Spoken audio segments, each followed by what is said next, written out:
Hey, what's up, tubers? This is the SHTF Hunter.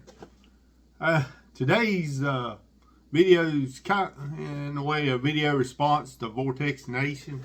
They just did. I just watched a video about 5.56 versus 300 Blackout. Is it adequate for deer hunting?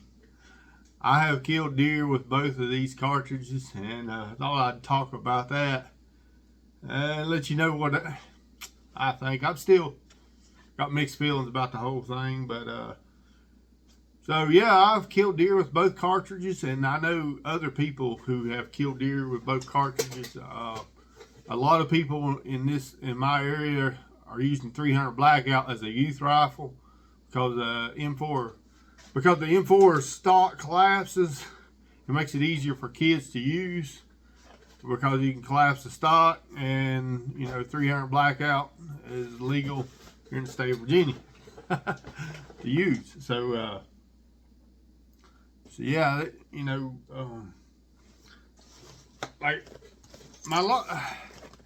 I've actually killed, my longest shot with the 300 Blackout on a deer was 250 yards, and it was more, I'd say it was more of a lucky shot. I hit it in the neck and the deer fell dead. And just about any neck shot is going to kill a deer. From my experiences, for what I've learned and what I've done, what I've seen, just about all neck shots will kill a deer. But so yeah, I've killed at least 3 with this particular Ruger American and 300 Blackout, and I killed one that was about 100 yards with a 300 Blackout AR-15, and I was using 150 grain Winchester XP. Hit the deer right behind the front shoulder where I was supposed to. Deer might run 20-25 yards and died. And 3 of the deers I killed with a 223 were actually killed with a Savage combination gun. I want to say, I know at least 2 different bullets were used. One of them I used a 55, might have been a 55 grain VMAX, and shot the deer behind the front shoulder. It ran down a little roadbed and died. The one thing about a 5.56 or 223, it doesn't leave a big blood trail, and when you're using a small cartridge to deer hunt, I think a blood trail is probably a really important thing to have, be able to see that blood trail. The one I shot with at 100 yards with the 300 Blackout was, I didn't really track blood, but didn't really run far. With the one deer I shot with the VMAX and run down the roadbed, I just walked right down the roadbed and found it, but at the same time I didn't see no blood. And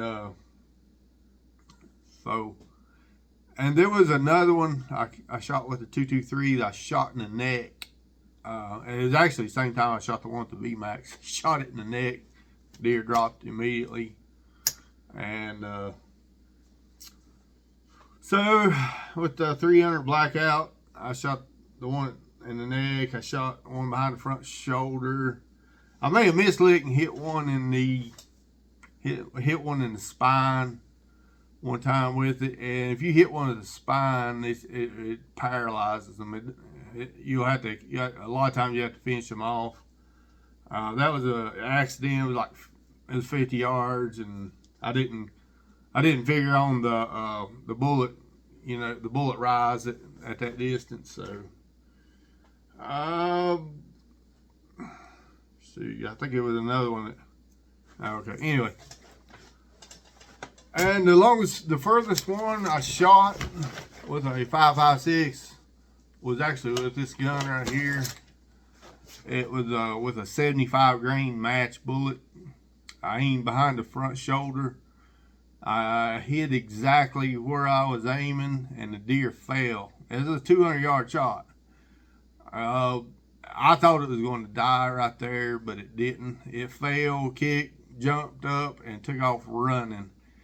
And it it actually run closer toward me, like might be 100, 125 yards or something.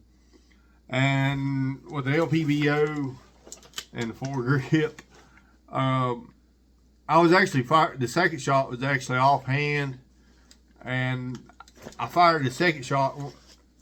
I aimed at like 5 or 6 feet out in front of the deer, like I was leading, kind of like a skeet. I aimed 5 or 6 feet out in front of it and hit it again. I was aiming way, I was aiming pretty good distance out in front of the deer, but when the bullet actually hit it, actually hit it in the back and went through the back leg. And deer rolled, got back up, and it made it to the bushes. But when I got over to the bushes, I found a blood trail. So both of those bullets went, those 75 grain match bullets went clean through.